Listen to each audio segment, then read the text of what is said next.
What is up, guys? KPG here one more time again. Gotta drop this next episode again.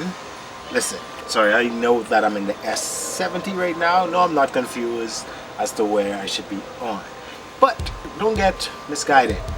This is episode 6 of the SV build modify series. Of course. So anyway, situation on the bike. At least let's do kind of a backtrack, because the information part of those video, of the recordings, thought it was a bit too convoluted. So let's try this again. So back in episode 5, as you can remember, I got the bike running. This basically is a clip of the bike running, but you can hear where there is something else. You can hear the gremlin moving around and growling inside of this engine. So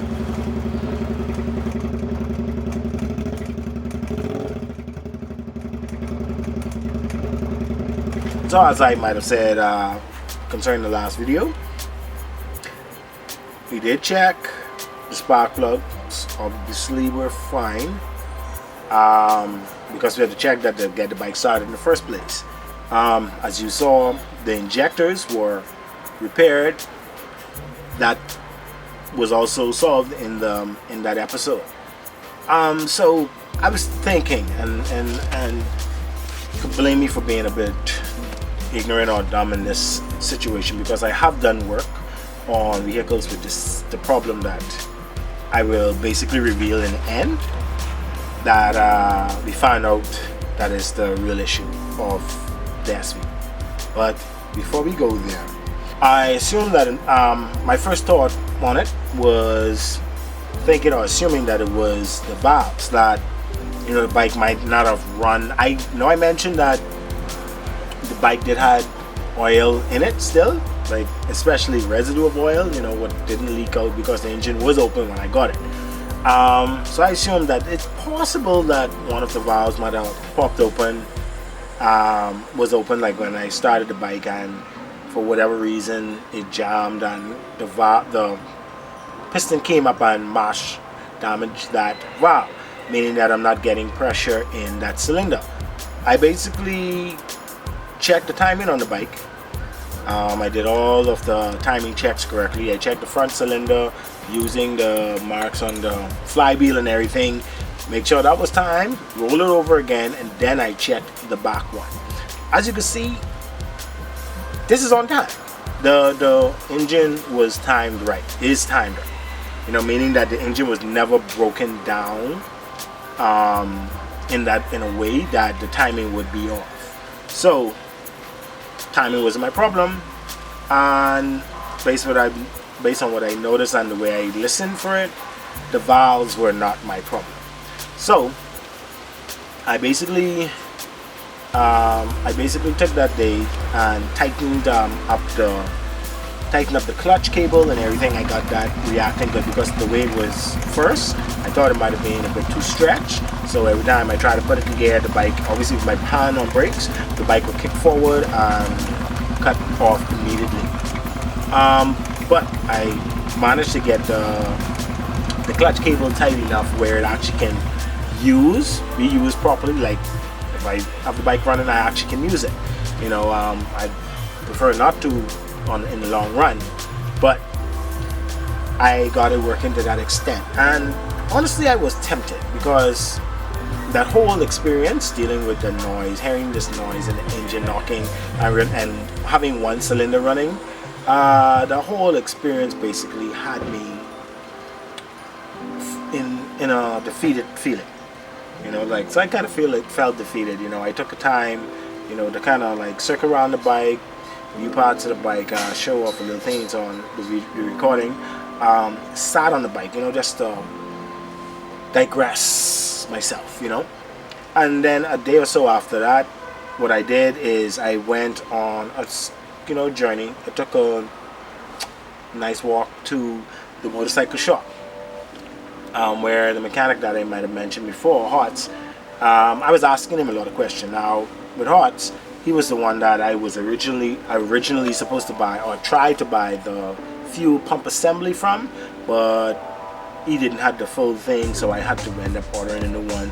He also was the one who helped me solve or at least he gave me heads up on the ignition system, saying that some of the aftermarket kits or key switches don't work because of solenoid and all that. Anyway, I got all that sorted out, and I got the bike to spark and react in the way it should have. So what I did after that, like I said, I went on a journey, took a nice walk there, took my phones and to show him the video of what was going on with the bike, but he said from that he can't fully determine. So what he did is said, you know what, hey, one of these days, either you come and pick me up, bring me, and I will check it, or you bring the bike there. So I said, okay, fine. A few days passed basically, and I got a friend of mine to bring his truck, and we load the bike up, the SV on the back of the truck. You know, I rode the back of the truck, you know, keeping the bike, making sure the straps and so on. Anyway, important. I rolled up to this guy's shop, got him, and like I mentioned in the last video, I actually got the bike to turn over and keep started with no issues. Like I could just turn the key, press the button, it turns on, and I don't have to do anything else, the bike stays on. So I did that. Cranked the bike. He listened like for about 3 seconds. He's like,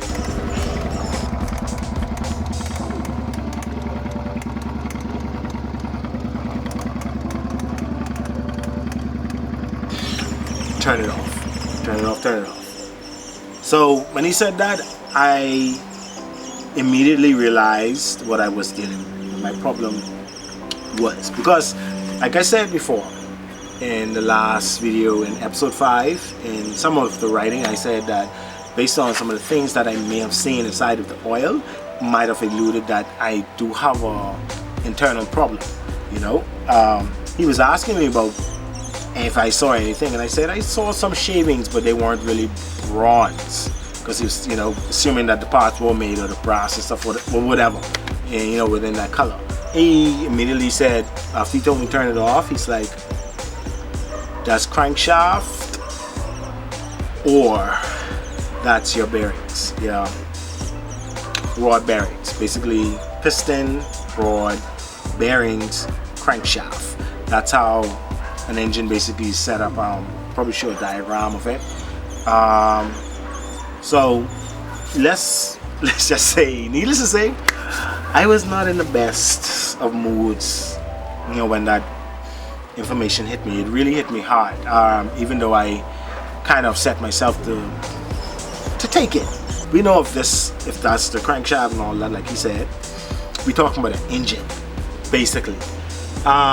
Reason why it would be like that is because if you are getting a bike repaired by a shop, it may be more cost effective for you to get a whole engine than for them to do that work in some cases, because the engine basically is bolt out, drop, bolt back in, versus them having to bolt down, break apart, change seals, change this and all that, just because they are already in the engine. So it can be an expensive ordeal. Obviously I'm doing all the work, and I've broken down car engines before, so it isn't like this is like, oh, it's the end, you know. It isn't the end. I just really I can't stress this enough, I just really did not, when I got the bike, really did not want to have to do any internal engine work. But like I said, on the ride back home, in the back of the truck, holding on to the Sv650, just taking in the Bahamian breeze, all of that grief turned into basically an enlightening feeling. I'm like, challenge accepted. Challenge accepted. Now I have to basically set the bike up and break the bike down. That's on to episode 7, right?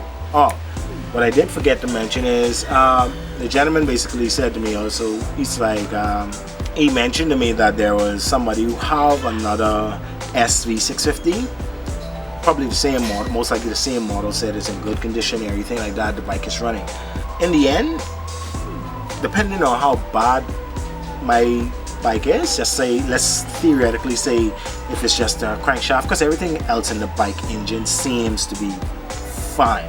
You know, all the gears are working fine, everything is switching to properly. It's just that noise, and obviously because if it's like the bearing or the crankshaft, means the piston is basically jumping, and that's where it's losing compression. So